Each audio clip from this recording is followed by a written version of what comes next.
ಒಮ್ಮೆ ಕಲ್ಪಿಸ್ಕೊಳ್ಳಿ, 1972ರ ಸಮಯ. ಕರ್ನಾಟಕದ ಪ್ರಮುಖ ನಗರಗಳಲ್ಲಿ, ಆ ಬ್ಯಾಂಕ್ಗಳಲ್ಲಿ, ಕಾರ್ಖಾನೆಗಳಲ್ಲಿ ಕೈ ತುಂಬ ಸಂಬಳ ಬರುವ ಕೆಲಸ ಮಾಡ್ತಿದ್ದ ನೂರಾರು ಯುವಕರು ದಿಢೀರ್ನೆ ತಮ್ಮ ಉದ್ಯೋಗಗಳಿಗೆ ರಾಜೀನಾಮೆ ಕೊಡ್ತಾರೆ. ತಮ್ಮ ಬ್ಯಾಗ್ಗಳನ್ನು ಕಟ್ಕೊಂಡು ನಗರದ ಆ ಐಷಾರಾಮಿ ಬದುಕನ್ನ ಬಿಟ್ಟು ಬರಡಾಗಿ ಬಿದ್ದಿದ್ದ ತಮ್ಮ ಹಳ್ಳಿಗಳತ್ತ ಮುಖ ಮಾಡ್ತಾರೆ. ಇದು ಯಾವುದೋ ಸರ್ಕಾರದ ಹೊಸ ಕೃಷಿ ನೀತಿಯಿಂದಾದ ಬದಲಾವಣೆಯೂ ಅಲ್ಲ, ಅಥವಾ ಆರ್ಥಿಕ ಹಿಂಜರಿತದಿಂದಾದ ವಲಸೆಯೂ ಅಲ್ಲ. ಖಂಡಿತ ಅಲ್ಲ. ಕೇವಲ ಒಂದು ಸಿನಿಮಾದಲ್ಲಿನ ನಾಯಕನ ಪಾತ್ರವೊಂದನ್ನು ನೋಡಿ ಪ್ರೇರಿತರಾಗಿ ತೆಗೆದುಕೊಂಡ ನಿರ್ಧಾರ ಅದು. ಹೌದು. ಅಂದ್ರೆ ವಿಶ್ವ ಚಲನಚಿತ್ರ ಇತಿಹಾಸದಲ್ಲೇ ಇಂತಹದೊಂದು ಬೆರಗು ಹುಟ್ಟಿಸುವ ಸಮಾಜದ ವಾಸ್ತವ ಬದುಕನ್ನೇ ಬದಲಿಸಿದ ಉದಾಹರಣೆಗಳು ನಿಜಕ್ಕೂ ಬಹಳ ವಿರಳ. ಎಕ್ಸಾಕ್ಟ್ಲಿ. ಆ ಸಿನಿಮಾ ಬಂಗಾರದ ಮನುಷ್ಯ, ಮತ್ತು ಆ ಪಾತ್ರಕ್ಕೆ ಜೀವ ತುಂಬಿದವರು ಕರುನಾಡಿನ ಸಾಂಸ್ಕೃತಿಕ ರಾಯಭಾರಿ ವರನಟ ಡಾ ರಾಜ್ಕುಮಾರ್. ಈ ಆಳವಾದ ವಿಶ್ಲೇಷಣೆಗೆ ಸ್ವಾಗತ. ಇವತ್ತು ನಮ್ಮ ಮುಂದಿರುವ ಅಧ್ಯಯನ ಸಾಮಗ್ರಿಗಳು ನಿಜಕ್ಕೂ ಕುತೂಹಲಕಾರಿಯಾಗಿವೆ. ಒಂದು ಕಡೆ ಪುನೀತ್ ರಾಜ್ಕುಮಾರ್ ಮತ್ತು ಪ್ರಕೃತಿ ಎನ್ ಬನವಾಸಿಯವರು ಬರೆದಿರುವ ಅತ್ಯಂತ ವೈಯಕ್ತಿಕವಾದ ಡಾ Rajkumar the person behind the personality ಎಂಬ ಜೀವನ ಚರಿತ್ರೆ ಇದೆ. ಹೌದು, ಅದೊಂದು ಅದ್ಭುತವಾದ ಪುಸ್ತಕ. ಜೊತೆಗೆ ನಾ ಪ್ರಹ್ಲಾದ್ ರಾವ್ ಅವರ ಬಂಗಾರದ ಮನುಷ್ಯ ಪುಸ್ತಕ ಮತ್ತು art journal of media and social development ಪ್ರಕಟಿಸಿರುವ ಆಳವಾದ ಶೈಕ್ಷಣಿಕ ವರದಿಗಳು ಕೂಡ ಇವೆ. ಇಂದಿನ ನಮ್ಮ ಗುರಿ ಡಾ ರಾಜ್ಕುಮಾರ್ ಅವರ ಬಗ್ಗೆ ಕೇವಲ ಗುಣಗಾನ ಮಾಡೋದಲ್ಲ. ಕರೆಕ್ಟ್. ಬದಲಾಗಿ 200ಕ್ಕೂ ಹೆಚ್ಚು ಚಿತ್ರಗಳಲ್ಲಿ ನಟಿಸಿದ್ರೂ ಅವರಲ್ಲಿದ್ದ ಆ ನೈಜವಾದ ವಿನಮ್ರತೆ ಹೇಗೆ ಸಾಧ್ಯವಾಯಿತು, ಆ ಶೂನ್ಯ ಅಹಂಕಾರದ ಮನಸ್ಥಿತಿಯೇ ಅವರ ಅದ್ಭುತ ಗಾಯನಕ್ಕೆ ಹೇಗೆ ತಾಂತ್ರಿಕವಾಗಿ ಸಹಾಯ ಮಾಡಿತು, ಮತ್ತು ಒಂದು ಚಲನಚಿತ್ರವು ನಿಜವಾದ ಸಾಮಾಜಿಕ ವಲಸೆಯನ್ನು ಹೇಗೆ ಪ್ರಚೋದಿಸಿತು ಎಂಬುದರ ಹಿಂದಿನ ಮನಃಶಾಸ್ತ್ರವನ್ನು ಅರ್ಥಮಾಡಿಕೊಳ್ಳುವುದು. ಇದನ್ನ ಸ್ವಲ್ಪ ಆಳವಾಗಿ ನೋಡೋಣ. ಇದು ಬಹಳ ಮುಖ್ಯವಾದ ದೃಷ್ಟಿಕೋನ, ಏಕೆಂದ್ರೆ ನಾವೆಲ್ಲರೂ ಅವರ ಸರಳತೆಯ ಬಗ್ಗೆ ಮಾತನಾಡ್ತೇವೆ. ಆದ್ರೆ ಪುನೀತ್ ರಾಜ್ಕುಮಾರ್ ಅವರು ತಮ್ಮ ಪುಸ್ತಕದಲ್ಲಿ ಹಂಚಿಕೊಂಡಿರುವ ಆ ತೆರೆಹಿಂದಿನ ಕಥೆಗಳನ್ನ ಗಮನಿಸಿದಾಗ ಆ ಸರಳತೆ ಕೇವಲ ಸಾರ್ವಜನಿಕವಾಗಿ ತೋರಿಸಿಕೊಳ್ಳುವ ಮುಖವಾಡವಾಗಿರ್ಲಿಲ್ಲ ಅನ್ನೋದು ಸ್ಪಷ್ಟವಾಗತ್ತೆ. ಕೋಟ್ಯಂತರ ಜನರು ಆರಾಧಿಸ್ತಿದ್ರೂ ಮನೆಯಲ್ಲಿ ಅವರು ತಮ್ಮ ದೈನಂದಿನ ಕೆಲಸಗಳನ್ನ ತಾವೇ ಮಾಡಿಕೊಳ್ಳುವ ಅತ್ಯಂತ ಸಾಮಾನ್ಯ ಕೌಟುಂಬಿಕ ವ್ಯಕ್ತಿಯಾಗಿದ್ರು. ಅಂದ್ರೆ ಆ ಪುಸ್ತಕದಲ್ಲಿ ಸಾಕಷ್ಟು ಫೋಟೋಗಳು ಕೂಡ ಇವೆ ಅಲ್ವಾ? ಹೌದು.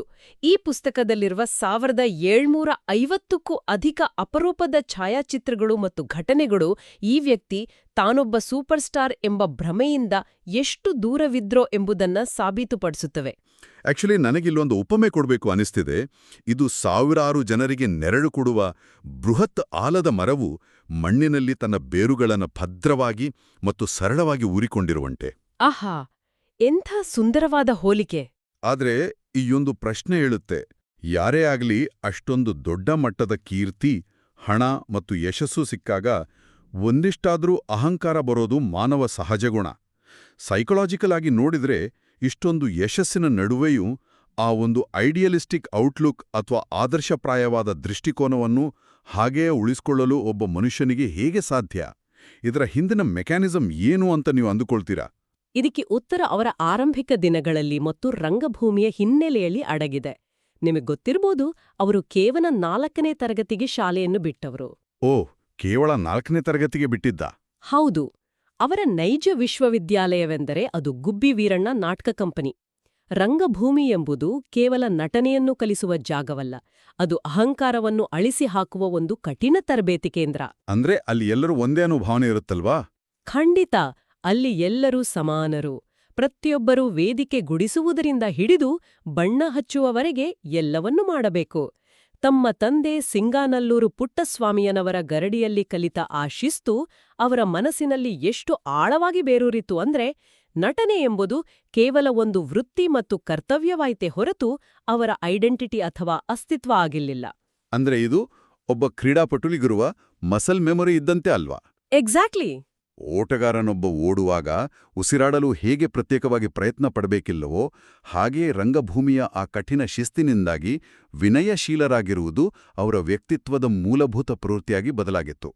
ಅವರು ಸರಳವಾಗಿರಲು ಯಾವತ್ತೂ ಪ್ರಯತ್ನಿಸುತ್ತಿರಲಿಲ್ಲ, ಬದಲಾಗಿ ಅವರ ಮೂಲ ಸ್ವರೂಪವೇ ಅದಾಗಿತ್ತು. ನಿಖರವಾಗಿ ಹೇಳಿದ್ದೀರಿ. ಇದು ಎಷ್ಟು ನೈಜವಾಗಿತ್ತು ಎಂಬುದಕ್ಕೆ 2000ನೇ ಇಸ್ವಿಯಲ್ಲಿ ನಡೆದ ಆ ಭಯಾನಕ ಘಟನೆಯೇ ಸಾಕ್ಷಿ. ಆ ಕಾಡುಗೊಳ್ಳ ವೀರಪ್ಪನ್ ಕಿಡ್ನಾಪ್ ಮಾಡಿದ ಘಟನೆ ತಾನೆ? ಹೌದು. ವೀರಪ್ಪನಿನಿಂದ 108 ದಿನಗಳ ಕಾಲ ಅಪಹರಣಕ್ಕೊಳಗಾದಾಗ ಇಡೀ ನಾಡು ಆತಂಕದಲ್ಲಿತ್ತು. ಆದ್ರೆ ಆ ದಟ್ಟ ಕಾಡಿನಲ್ಲಿ ಪ್ರಾಣದ ಹಂಗು ತೊರೆದು ಕುಳಿತಿದ್ದಾಗಲೂ ತಮಿಳು ಪತ್ರಕರ್ತ ನೆಡುಮಾರನ್ ಅವರೊಂದಿಗೆ ಮಾತನಾಡುತ್ತಾ ಅವರು ಹೇಳಿದ ಮಾತುಗಳು ಅವರ ಮಾನಸಿಕ ಸ್ಥೈರ್ಯ ಮತ್ತು ನಿರ್ಲಿಪ್ತತೆಯನ್ನು ತೋರಿಸ್ತವೆ. ನಾನು ಓದಿದ್ದೀನಿ. ಆ ಸಂದರ್ಶನದಲ್ಲಿ ಅವರು ತಾನೊಬ್ಬ ಸ್ಟಾರ್ ನಟ ಎಂಬ ಯಾವ ಪ್ರಸ್ತಾಪವನ್ನೂ ಮಾಡಲಿಲ್ಲ. ಬದಲಾಗಿ, ನಾನು ಕೇವಲ ಒಬ್ಬ ಸಂಸಾರಸ್ಥ, ನನ್ನ ಪ್ರಪಂಚವೆಂದರೆ ನನ್ನ ಹೆಂಡತಿ, ಮಕ್ಕಳು ಮತ್ತು ನನ್ನ ಕಲೆ. ಹೊರಜಗತ್ತಿನ ವಿದ್ಯಮಾನಗಳ ಬಗ್ಗೆ ನನ್ಗೇನು ತಿಳಿದಿಲ್ಲ ಅಂತ ಹೇಳಿದ್ರು. ನಿಜ.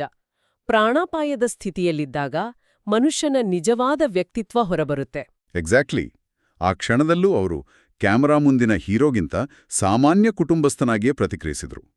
ಇಲ್ಲಿ ಗಮನಿಸಬೇಕಾದ ರೋಚಕ ವಿಷಯ ಏನಂದ್ರೆ, ಅಭಿಮಾನಿಗಳು ಅವರನ್ನ ಕೇವಲ ನಟನಾಗಿ ನೋಡದೆ ನಿಜ ಜೀವನದಲ್ಲಿ ಸಮಾಜದ ಕಷ್ಟಗಳಿಗೆ ಸ್ಪಂದಿಸುವ ಒಬ್ಬ ತಂದೆಯ ಸ್ಥಾನದಲ್ಲಿ, ಅಂದ್ರೆ ಒಂದು ಫಾದರ್ ಫಿಗರ್ ಥರ ನೋಡ್ತಿದ್ದಾರೆ. ಖಂಡಿತ. ನಾನು ಪ್ರಹ್ಲಾದ್ ಅವರ ಪುಸ್ತಕದಲ್ಲಿ ವಿವರಿಸಿರುವಂತೆ ಸಮಾಜಕ್ಕೆ ಕಷ್ಟ ಬಂದಾಗ ಅವರು ಅದನ್ನ ತಮ್ಮದೇ ಕುಟುಂಬದ ಕಷ್ಟ ಅಂತ ಭಾವಿಸ್ತಿದ್ರು. 1961ರ ಬರಗಾಲದ ಸಮಯದಲ್ಲಿ ಕೇವಲ ಎಲ್ಲೋ ಕೂಡ್ತು ಚೆಕ್ ಬರ್ದ್ಕೊಡ್ಲಿಲ್ಲ. ಬದಲಾಗಿ ಚಿತ್ರರಂಗದ ಇತರರೊಂದಿಗೆ ಸೇರಿ ಬೀದಿಗಿಳಿದು ಸ್ವತಃ ಬಿಸಿಲಿನಲ್ಲಿ ನಡೆದು ನಿಧಿ ಸಂಗ್ರಹಿಸಿದ್ರು. ಅಭಿಮಾನಿಗಳಿಗೆ ಅವರು ಪರದೆಯ ಮೇಲಿನ ನಾಯಕನಾಗಿರ್ಲೀಗ ವಾಸ್ತವದಲ್ಲಿ ಸಮಾಜದ ಕಷ್ಟಗಳಿಗೆ ಕನ್ನಡಿಯಾಗಿದ್ದ ಫಾದರ್ ಫಿಗರ್ ಆಗಿದ್ರು. ಅದ್ಭುತ. ಈಗ ಅವರ ಕಲೆಯ ಮತ್ತೊಂದು ಆಯಾಮದ ಕಡೆಗೆ ಬರೋಣ, ಅದು ಗಾಯನ. ನಾನಿಲ್ಲಿ ಒಂದು ಕೊಂಡಿಯನ್ನ ಬೆಸೆಯಲು ಇಷ್ಟಪಡ್ತೇನೆ.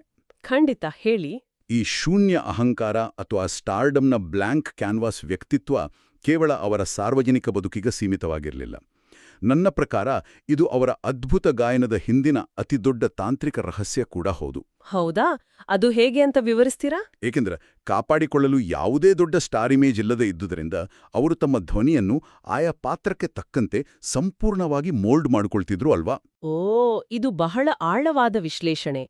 ವಿಕಿಪೀಡಿಯಾದಲ್ಲಿನ ಅವರ ಗಾಯನದ ವಿಭಾಗವನ್ನು ಅಧ್ಯಯನ ಮಾಡಿದ್ರೆ ಈ ತಾಂತ್ರಿಕತೆ ಅರ್ಥವಾಗುತ್ತೆ. 1974ರ ಸಂಪತ್ತಿಗೆ ಸವಾಲ್ ಚಿತ್ರದ ಆ ಪ್ರಸಿದ್ಧ ಘಟನೆಯನ್ನು ನೆನಪಿಸಿಕೊಳ್ಳಿ. ಪಿ.ಬಿ. ಶ್ರೀನಿವಾಸ್ ಅವರು ಅನಾರೋಗ್ಯಕ್ಕೀಡಾದಾಗ ಯಾರೇ ಕೂಗಾಡಲಿ ಹಾಡನ್ನ ಅನಿವಾರ್ಯವಾಗಿ ಹಾಡಬೇಕಾಯಿತು. ಅಂದ್ರೆ ಆಕಸ್ಮಿಕವಾಗಿ ಶುರುವಾದದ್ದು. ಹೌದು. ಆದ್ರೆ ಆಕಸ್ಮಿಕವಾಗಿ ಶುರುವಾದ ಈ ಗಾಯನ 300ಕ್ಕೂ ಹೆಚ್ಚು ಚಿತ್ರಗೀತೆಗಳಿಗೆ ವಿಸ್ತರಿಸಲು ಅವರ ಕಂಠಸಿರಿ ಮಾತ್ರ ಕಾರಣವಲ್ಲ, ಅವರ ರಂಗಭೂಮಿಯ ತರಬೇತಿಯೇ ಪ್ರಮುಖ ಕಾರಣ. ಇಲ್ಲ, ನಾನಿಲ್ಲಿ ನಿಮ್ಮನ್ನು ತಡೆಯಲೇಬೇಕು ಮತ್ತು ಒಂದು ಸ್ಪಷ್ಟನೆ ಕೇಳಬೇಕು. ನಾವೆಲ್ಲರೂ ರಾಗಗಳ ಬಗ್ಗೆ, ಸ್ವರಗಳ ಬಗ್ಗೆ ಕೇಳಿರ್ತೀವಿ. 1992ರ ಜೀವನ ಚೈತ್ರ ಚಿತ್ರದಲ್ಲಿ ಅವರು ಅತ್ಯುತ್ತಮ ಹಿನ್ನೆಲೆ ಗಾಯಕ, ರಾಷ್ಟ್ರ ಪ್ರಶಸ್ತಿ ಪಡೆದ ನಾದಮಯ ಈ ಲೋಕವೆಲ್ಲ ಹಾಡಿನ ಬಗ್ಗೆ ಬಹಳಷ್ಟು ಚರ್ಚೆಯಾಗುತ್ತೆ. ಹೌದು, ದಂತಕಥೆಯಾದ ಹಾಡದು. ಆ ಹಾಡು ತೋಡಿ ರಾಗವನ್ನು ಆಧರಿಸಿದೆ ಮತ್ತು ಅದರಲ್ಲಿ ಅತ್ಯಂತ ಕಠಿಣವಾದ ಗಮಕಗಳನ್ನು ಅವರು ಲೀಲಾಜಾಲವಾಗಿ ಹಾಡಿದ್ದಾರೆ ಅಂತ ವಿಮರ್ಶಕರು ಹೇಳ್ತಾರೆ. ಇದು ಒಬ್ಬ ಶ್ರೇಷ್ಠ ವರ್ಣಚಿತ್ರಕಾರನು ಇದ್ದಕ್ಕಿದ್ದಂತೆ ಪಿಟೀಲು ನುಡಿಸಲು ಶುರು ಮಾಡಿ ಅದಲ್ಲೂ ತಾನೊಬ್ಬ ಮಾಂತ್ರಿಕ ಅಂತ ಸಾಬೀತುಪಡಿಸಿದಂತಿದೆ. ಹೌದು, ನಿಜ. ಶಾಸ್ತ್ರೀಯ ಸಂಗೀತದ ಪರಿಣಿತಿ ಇಲ್ಲದ ನಮಗೆ ಈ ಗಮಕ ಅಂದ್ರೆ ಏನು ಮತ್ತು ಸ್ಟುಡಿಯೋ ಗಾಯಕರಲ್ಲದವರು ತೋಡಿರಾಗದಲ್ಲಿ ಅದನ್ನ ಹಾಡೋದು ಅಷ್ಟು ಕಷ್ಟ ಯಾಕೆ? ಇದೊಂದು ಅತ್ಯುತ್ತಮವಾದ ಪ್ರಶ್ನೆ. ನೋಡಿ, ಸಂಗೀತದಲ್ಲಿ ಗಮಕ ಅಂದ್ರೆ ಕೇವಲ ಒಂದು ಸ್ವರದಿಂದ ಇನ್ನೊಂದು ಸ್ವರಕ್ಕೆ ಜಿಗಿಯುವುದಲ್ಲ. ಬದಲಾಗಿ ಆ ಎರಡು ಸ್ವರಗಳ ನಡುವೆ ಧ್ವನಿಯನ್ನು ಬಹಳ ನವಿರಾಗಿ ಅಲೆಯಂತೆ ಆಂದೋಲನಗೊಳಿಸುವುದು. ಅಂದ್ರೆ ಒಂದು ರೀತಿಯ ಆಸಿಲೇಷನ್. ಹೌದು, ಆಸಿಲೇಷನ್. ಇದು ಹಾಡಿಗೆ ಜೀವ ತುಂಬುತ್ತೆ. ಮತ್ತೆ ತೋಡಿ ರಾಗವು ಅತ್ಯಂತ ಗಂಭೀರವಾದ ಮತ್ತು ಸಂಕೀರ್ಣವಾದ ರಾಗ. ಇದರಲ್ಲಿ ಸ್ವರಸ್ಥಾನಗಳ ನಡುವಿನ ಅಂತರ ಬಹಳ ಸೂಕ್ಷ್ಮವಾಗಿರುತ್ತೆ. ಶಾಸ್ತ್ರೀಯ ಗಾಯಕರು ಈ ಸೂಕ್ಷ್ಮತೆಯನ್ನ ಕರಗತ ಮಾಡಿಕೊಳ್ಳಲು ವರ್ಷಗಳ ಕಾಲ ಕಠಿಣ ರಿಯಾಜ್ ಅಂದ್ರೆ ಅಭ್ಯಾಸ ಮಾಡ್ತಾರೆ. ಹಾಗಾದ್ರೆ ಯಾವುದೇ ಸಾಂಪ್ರದಾಯಿಕ ಸ್ಟುಡಿಯೋ ಅಥವಾ ಶಾಸ್ತ್ರೀಯ ತರಬೇತಿ ಇಲ್ಲದೆ ಅವರು ಇದನ್ನ ಹೇಗೆ ಸಾಧಿಸಿದರು? ಇಲ್ಲೇ ರಂಗಭೂಮಿಯ ವಿಜ್ಞಾನ ಕೆಲ್ಸ ಮಾಡೋದು. ಗುಬ್ಬಿ ಕಂಪನಿಯ ಈ ಮೈಕ್ ಇಲ್ಲದೆ ಸಾವಿರಾರು ಜನರಿಗೆ ಸಂಭಾಷಣೆ ಕೇಳುವಂತೆ ಮಾಡುವಾಗ ಅವಳ ಉಸಿರಾಟದ ನಿಯಂತ್ರಣ ಅಂದ್ರೆ ಬ್ರೆತ್ ಕಂಟ್ರೋಲ್ ಅಸಾಧಾರಣ ಮಟ್ಟಕ್ಕೆ ಬೆಳೆದಿತ್ತು. ಮೈಕಿಲ್ದೆ ಡೈಲಾಗ್ ಹೇಳ್ತಿದ್ರು ಅನ್ನೋದನ್ನು ನಾವು ಮರ್ತೇ ಬಿಟ್ಟಿದ್ದೀವಿ. ಎಕ್ಸಾಕ್ಟ್ಲಿ. ಜೊತೆಗೆ ಪಾತ್ರದ ಭಾವನೆಗಳಿಗೆ ತಕ್ಕಂತೆ ಧ್ವನಿಯ ಏರಿಳಿತಗಳನ್ನ ಮಾಡುವ ನಾಟಕೀಯ ಕೌಶಲ್ಯ ಅವರಲ್ಲಿತ್ತು. ಈ ಉಸಿರಾಟದ ನಿಯಂತ್ರಣ ಮತ್ತು ಭಾವನಾತ್ಮಕ ಪ್ರಕ್ಷೇಪಣೆ ಅಂದ್ರೆ ಎಮೋಷನಲ್ ಪ್ರೊಜೆಕ್ಷನ್ ಅವರಿಗೆ ಆ ಕಠಿಣವಾದ ಗಮಕಗಳನ್ನ ವೃತ್ತಿಪರರಂತೆ ಹಾಡಲು ಸಹಾಯ ಮಾಡ್ತು. ಅಂದ್ರೆ ಅವರ ಪಾಲಿಗೆ ಗಾಯನವೆಂಬುದು ಕೇವಲ ಸಂಗೀತವಾಗಿರ್ಲಿಲ್ಲ, ಅದು ಧ್ವನಿಯ ಮೂಲಕ ಮಾಡೋ ನಟನೆ ಆಗಿತ್ತು ಅಲ್ವಾ? ಹೌದು, ಖಂಡಿತ. ಬಬ್ರುವಾಹನ ಚಿತ್ರದ ಯಾರು ತಿಳಿಯರು ನಿನ್ನ ಹಾಡಿನಲ್ಲಿ ಆ ಅರ್ಜುನನ ಪಾತ್ರದ ವ್ಯಂಗ್ಯ ಮತ್ತು ರೋಷ ಎರಡನ್ನೂ ಕೇವಲ ಸಂಗೀತದ ಸ್ವರಗಳ ಮೂಲಕ ದಾಟಿಸಿದ್ದು ಇದಕ್ಕೆ ಅತ್ಯುತ್ತಮ ಉದಾಹರಣೆ. ಹೌದು, ಮತ್ತು ಈ ನೈಜತೆಯೇ ಅವರ ಪ್ರತಿಯೊಂದು ಕಾರ್ಯದಲ್ಲೂ ಪ್ರತಿಫಲಿಸುತ್ತಿತ್ತು. ಈ ಅಪ್ಪಟ ನೈಜತೆಯ ಅತಿದೊಡ್ಡ ಸ್ಫೋಟವೇ 1972ರಲ್ಲಿ ತೆರೆಕಂಡ ಬಂಗಾರದ ಮನುಷ್ಯ ಚಿತ್ರ. ಈಗ ನಮ್ಮ ಚರ್ಚೆಯ ಆರಂಭದಲ್ಲಿ ಪ್ರಸ್ತಾಪಿಸಿದ ಆ ವಿಷಯಕ್ಕೆ ಬಂದ್ವಿ. ಹೌದು, ಟಿ.ಕೆ. ರಾಮರಾವ್ ಅವರ ಕಾದಂಬರಿ ಆಧಾರಿತ ಎಸ್. ಸಿದ್ಧಲಿಂಗಯ್ಯ ನಿರ್ದೇಶನದ ಈ ಚಿತ್ರ ಬೆಂಗಳೂರಿನ ಸ್ಟೇಟ್ಸ್ ಥಿಯೇಟರ್ನಲ್ಲಿ ಸತತ 2 ವರ್ಷಗಳ ಕಾಲ ಪ್ರದರ್ಶನ ಕಂಡು ಅಂದಿನ ಕಾಲಕ್ಕೆ ಬಹುದೊಡ್ಡ ದಾಖಲೆ ಬರೆಯಿತು. ಆದರೆ ಈಗ ಆ ರಿವರ್ಸ್ ಮೈಗ್ರೇಷನ್ ಅಥವಾ ನಗರದಿಂದ ಹಳ್ಳಿಯತ್ತ ಯುವಕರ ವಲಸೆ ವಿಷಯದ ಬಗ್ಗೆ ನಾನೊಂದು ವಾದವನ್ನ ಮುಂದಿಡ್ತೀನಿ. ಹೇಳಿ. 70ರ ದಶಕ ಅಂದ್ರೆ ಕರ್ನಾಟಕದಲ್ಲಿ ಆ ಭೂ ಸುಧಾರಣಾ ಕಾಯ್ದೆಗಳು, ಹಸಿರು ಕ್ರಾಂತಿಯ ಪ್ರಭಾವ ಮತ್ತು ಆರ್ಥಿಕ ಬದಲಾವಣೆಗಳು ನಡೀತಿದ್ದ ಕಾಲ ಅಲ್ವಾ? ಹಾಗಿದ್ದಾಗ ಕೇವಲ ಒಂದು ಸಿನಿಮಾ ಜನರನ್ನ ತಮ್ಮ ಕೆಲಸ ಬಿಟ್ಟು ಹಳ್ಳಿಗೆ ಹೋಗುವಂತೆ ಮಾಡ್ತು ಅನ್ನೋದು ಸ್ವಲ್ಪ ಅತಿಶಯೋಕ್ತಿ ಅಥವಾ ಅತಿಯಾದ ಭಾವುಕತೆ ಅನ್ಸಲ್ವಾ? ಒಂದು ಸಮಾಜದ ಆರ್ಥಿಕ ವಲಸೆಗೆ ಕೇವಲ ಒಂದು ಚಿತ್ರವನ್ನ ಕಾರಣ ಮಾಡೋದು ಎಷ್ಟು ಸರಿ? ನಿಮ್ಮ ಈ ಸಂದೇಹ ಬಹಳ ತಾರ್ಕಿಕವಾಗಿದೆ. ಆದರೆ journal of media and social development ನಿಯತಕಾಲಿಕದಲ್ಲಿ ಪ್ರಕಟವಾದ ಸಂಶೋಧನಾ ವರದಿಯು ನಿಮ್ಮ ಈ ವಾದವನ್ನ ಆಧಾರ ಸಹಿತವಾಗಿ ಅಲ್ಲಗಳೆಯುತ್ತೆ. ಓ ಹೌದಾ? ಹೌದು. ಆ ಅಧ್ಯಯನದ ಪ್ರಕಾರ 70ರ ದಶಕದಲ್ಲಿ ಆರ್ಥಿಕ ಬದಲಾವಣೆಗಳು ಇದ್ದದ್ದು ನಿಜ. ಆದರೆ ಯುವಕರು ನಗರಕ್ಕೆ ಬರ್ತಿದ್ದದ್ದು ಕೇವಲ ಹಣಕ್ಕಾಗಿ ಮಾತ್ರವಲ್ಲ, ಬದಲಾಗಿ ನಗರದ ಜೀವನ ಶೈಲಿ ಹೆಚ್ಚು ಶ್ರೇಷ್ಠ ಅನ್ನೋ ಒಂದು ಪಾಶ್ಚಿಮಾತ್ಯ ಮತ್ತು ಬಂಡವಾಳಶಾಹಿ ಆಕರ್ಷಣೆಯಿಂದ. ಆ ವರದಿಯು ಚಲನಚಿತ್ರದ ಥೆರಪ್ಯೂಟಿಕ್ ಅಥವಾ ಮಾನಸಿಕ ಚಿಕಿತ್ಸಕ ಗುಣದ ಬಗ್ಗೆ ಮಾತನಾಡುತ್ತೆ. ಅಂದ್ರೆ ಆ ಸಿನಿಮಾ ಯುವಕರ ಆರ್ಥಿಕತೆಯನ್ನ ಬದಲಾಯಿಸಲಿಲ್ಲ, ಬದಲಾಗಿ ಅವರ ಮನಃಶಾಸ್ತ್ರವನ್ನ ಬದಲಾಯಿಸ್ತು ಅಂತೀರಾ? ಖಂಡಿತ. ಆ ಜರ್ನಲ್ನ ಅಧ್ಯಯನವು ಹಳ್ಳಿಗೆ ಮರಳಿದವರ ಸಂದರ್ಶನಗಳನ್ನು ಉಲ್ಲೇಖಿಸುತ್ತೆ. ಡಾ. ರಾಜ್ಕುಮಾರ್ ಅಭಿನಯಿಸಿದ ಆ ರಾಜೀವಪ್ಪ ಪಾತ್ರ ಆ ಯುವಕರಿಗೆ ನಮ್ಮ ಬೇರುಗಳನ್ನು ಕಳೆದುಕೊಂಡು ನಗರದಲ್ಲಿ ಗುಲಾಮರಾಗಿರುವುದಕ್ಕಿಂತ ನಮ್ಮದೇ ಮಣ್ಣಿನಟಿ ಕಷ್ಟಪಟ್ಟು ಬಂಗಾರ ಬೆಳೆಯುವುದು ಹೆಚ್ಚು ಗೌರವಯುತ ಎಂಬ ನೈತಿಕ ಎಚ್ಚರವನ್ನ ನೀಡಿತು. ಅದ್ಭುತ. ಇದು ಕೇವಲ ಸರ್ಕಾರದ ನೀತಿಯಿಂದ ಬರುವ ಬದಲಾವಣೆ ಅಲ್ಲ, ಇದು ವ್ಯಕ್ತಿಯ ಐಡೆಂಟಿಟಿ ಅಥವಾ ಅಸ್ಮಿತೆಗೆ ಸಂಬಂಧಿಸಿದ ಬದಲಾವಣೆ. ಇದೇ ಕಾರಣಕ್ಕೆ ಆ ಚಿತ್ರ ಮೈಸೂರಿನಲ್ಲಿ 60 ವಾರಗಳ ಕಾಲ ಓಡಿದ್ದು ಮಾತ್ರವಲ್ಲದೆ ಒಂದು ಹಂತದಲ್ಲಿ ಬೆಂಗಳೂರಿನ ಥಿಯೇಟರ್ ಒಂದರಲ್ಲಿ ಪ್ರದರ್ಶನ ನಿಲ್ಲಿಸಲು ಮುಂದಾದಾಗ ಜನರೇ ರಚ್ಚಿಗೆದ್ದು ಪ್ರತಿಭಟಿಸಿದ್ರು. ಓ, ಪ್ರತಿಭಟನೆ ಕೂಡ ಆಗಿತ್ತಾ? ಹೌದು. ಕೊನೆಗೆ ಎಸ್. ಬಂಗಾರಪ್ಪನವರು ಮಧ್ಯಪ್ರವೇಶಿಸಿ ಅದನ್ನ ಬಗೆಹರಿಸಬೇಕಾಯಿತು. ಇದು ಬರೀ ಸಿನಿಮಾ ಮೇಲಿನ ಪ್ರೀತಿಯಾಗಿರ್ಲಿಲ್ಲ, ಅದು ಆ ವಿಚಾರದ ಮೇಲಿನ ನಂಬಿಕೆಯಾಗಿತ್ತು. ಇದು ನಿಜಕ್ಕೂ ಬೆರಗುಗೊಳಿಸುವ ಸಂಗತಿ.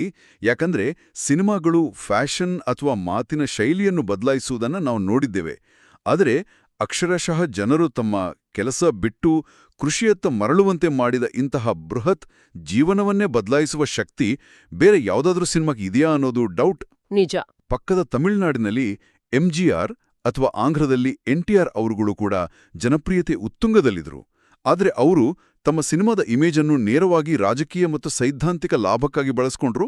ಡಾ. ರಾಜ್ಕುಮಾರ್ ಅವರಿಗೆ ಇಡೀ ರಾಜ್ಯವನ್ನೇ ಆಳುವಷ್ಟು ಜನಬೆಂಬಲವಿದ್ರು. ಅವ್ರು ಯಾವುದೇ ರಾಜಕೀಯ ಅಜೆಂಡಾ ಇಟ್ಕೊಳ್ಳಿಲ್ಲ ಅಲ್ವಾ? ಹೌದು. ವಿಮರ್ಶಕ M.K. ರಾಘವೇಂದ್ರ ಅವರು ಇದನ್ನೇ ಎಥಿಕಲ್ ಹೀರೋ ಅಥವಾ ನೈತಿಕ ನಾಯಕನ ಪರಿಕಲ್ಪನೆ ಅಂತ ಕರೀತಾರೆ. ರಾಜಕೀಯ ನಾಯಕರು ವೋಟ್ ಕೇಳ್ತಾರೆ, ಆದ್ರೆ ನೈತಿಕ ನಾಯಕ ಕೇವಲ ಬದುಕುವ ದಾರಿಯನ್ನ ತೋರಿಸ್ತಾನೆ. ವಾ, ಇಂಥ ಮಾತು! ಡಾ. ರಾಜ್ಕುಮಾರ್ ಮಾಡಿದ್ದು ಅದನ್ನೇ. ಅವರ ಈ ಸಾಧನೆಯು ಅಂತಾರಾಷ್ಟ್ರೀಯ ಮಟ್ಟದಲ್ಲೂ ಗುರುತಿಸಲ್ಪಟ್ಟಿದೆ. ನಾ ಪ್ರಹ್ಲಾದ್ ರಾವ್ ಅವರ ಪುಸ್ತಕದ ಇಂಗ್ಲಿಷ್ ಅನುವಾದ ಲಂಡನ್ ಮತ್ತು ನ್ಯೂಜೆರ್ಸಿಯಲ್ಲಿ ಬಿಡುಗಡೆಯಾಯಿತು. ಅಷ್ಟೇ ಅಲ್ಲ, ಭಾರತೀಯ ಚಿತ್ರರಂಗದ 100 ವರ್ಷಗಳ ಸಂಭ್ರಮಾಚರಣೆಯಲ್ಲಿ ಫೋರ್ಬ್ಸ್ ಪ್ರಕಟಿಸಿದ 25 ಅತ್ಯದ್ಭುತ ನಟನೆಗಳ ಪಟ್ಟಿಯಲ್ಲಿ ಡಾ. ರಾಜ್ಕುಮಾರ್ ಅವರ ಈ ಪಾತ್ರವೂ ಸ್ಥಾನ ಪಡೆಯಿತು. ಒಟ್ಟಾರೆಯಾಗಿ ಹೇಳೋದಾದರೆ ಇದೊಂದು ಅಸಾಮಾನ್ಯವಾದ ರೋಚಕ ಪಯಣ. ಕೇವಲ 4ನೇ ತರಗತಿಗೆ ಶಾಲೆಯನ್ನು ಬಿಟ್ಟು ನಾಟಕ ಕಂಪನಿಯಲ್ಲಿ ವೇದಿಕೆ ಹಿಂದಿನ ಕೆಲಸ ಮಾಡ್ತಿದ್ದ ಹುಡುಗನೊಬ್ಬ ಬೆಳೆದು ಕರುನಾಡಿನ ಅತಿದೊಡ್ಡ ಸಾಂಸ್ಕೃತಿಕ ಐಕಾನ್ ಆಗಿದ್ದು ಸಾಮಾನ್ಯ ವಿಷಯ ಅಲ್ಲ. ಖಂಡಿತ ಅಲ್ಲ. ಯಾವುದೇ ಸ್ಟಾರ್ಡಮ್ನ ಅಹಂಕಾರವಿಲ್ಲದೆ ಅಪ್ಪಟ ಶೂನ್ಯತೆಯಿಂದ ತಮ್ಮನ್ನು ತಾವು ಕಲೆಗೆ ಒಡ್ಡಿಕೊಂಡ್ರು. ಅದೇ ಶೂನ್ಯತೆಯಿಂದಾಗಿ ಅತ್ಯಂತ ಸಂಕೀರ್ಣವಾದ ಶಾಸ್ತ್ರೀಯ ರಾಗಗಳನ್ನ ಗಮಕಗಳನ್ನ ತಮ್ಮ ಉಸಿರಿನ ನಿಯಂತ್ರಣದ ಮೂಲಕ ಅದ್ಭುತವಾಗಿ ಹಾಡಿದ್ರು. ಮತ್ತು ಎಲ್ಲಕ್ಕೂ ಮಿಗಿಲಾಗಿ ತಮ್ಮ ಅಚಲವಾದ ನಂಬಿಕೆಯ ನಟನೆಯಿಂದಲೇ ಇಡೀ ಸಮಾಜದ ಯುವಜನತೆಯನ್ನು ಕೃಷಿಯತ್ತ ತಮ್ಮ ಬೇರುಗಳತ್ತ ಮರಳುವಂತೆ ಮಾಡಿದ್ರು. ಹೌದು, ಅವರ ಜೀವನ ನಮಗೆ ಕಲಿಸುವ ಅತಿದೊಡ್ಡ ಪಾಠ ಅಂದ್ರೆ ವಾಸ್ತವದಲ್ಲಿ ಮನುಷ್ಯನ ಅಹಂಕಾರ ಕಡಿಮೆಯಾದಷ್ಟು ಆತನ ಪ್ರಭಾವದ ವ್ಯಾಪ್ತಿ ವಿಶಾಲವಾಗುತ್ತೆ ಅನ್ನೋದು. ಖಂಡಿತ. ಇಂದಿನ ಈ ಆಳವಾದ ವಿಶ್ಲೇಷಣೆಯಲ್ಲಿ ಮೂಲ ಮಾಹಿತಿಗಳನ್ನು ಆಧರಿಸಿ ಅವರ ಜೀವನದ ಹಿಂದಿರುವ ಮನಃಶಾಸ್ತ್ರ ಮತ್ತು ತಾಂತ್ರಿಕತೆಯನ್ನು ಬಿಡಿಸಿಡುವ ಪ್ರಯತ್ನ ಮಾಡಿದ್ದೇವೆ. ಆದರೆ ಇದನ್ನು ಮುಕ್ತಾಯಗೊಳಿಸುವ ಮುನ್ನ ಒಂದು ಆಳವಾದ ವಿಚಾರವನ್ನ ಕೇಳುಗರ ಚಿಂತನೆಗೆ ಬಿಡುತ್ತಿದ್ದೇನೆ. ಇಂದು ನಾವು ಅತ್ಯಂತ ಹೆಚ್ಚು ಗೊಂದಲಮಯವಾದ ಅಲ್ಗಾರಿದಮ್ಗಳಿಂದ ನಿಯಂತ್ರಿಸಲ್ಪಡುವ ಸ್ಮಾರ್ಟ್ಫೋನ್ಗಳಲ್ಲೇ ಕಳೆದು ಹೋಗಿರುವ ಜಗತ್ತಿನಲ್ಲಿ ಬದುಕುತ್ತಿದ್ದೇವೆ. ನಾವು ಯಾವುದೇ ವಿಷಯವನ್ನಾದರೂ ಕೇವಲ 15 ಸೆಕೆಂಡ್ಗಳ ರೀಲ್ಸ್ಗಳಲ್ಲಿ ನೋಡಿ ಮರೆತುಬಿಡ್ತೀವಿ ಅಲ್ವಾ? ಹೌದು, ಇದು ಈಗಿನ ವಾಸ್ತವ.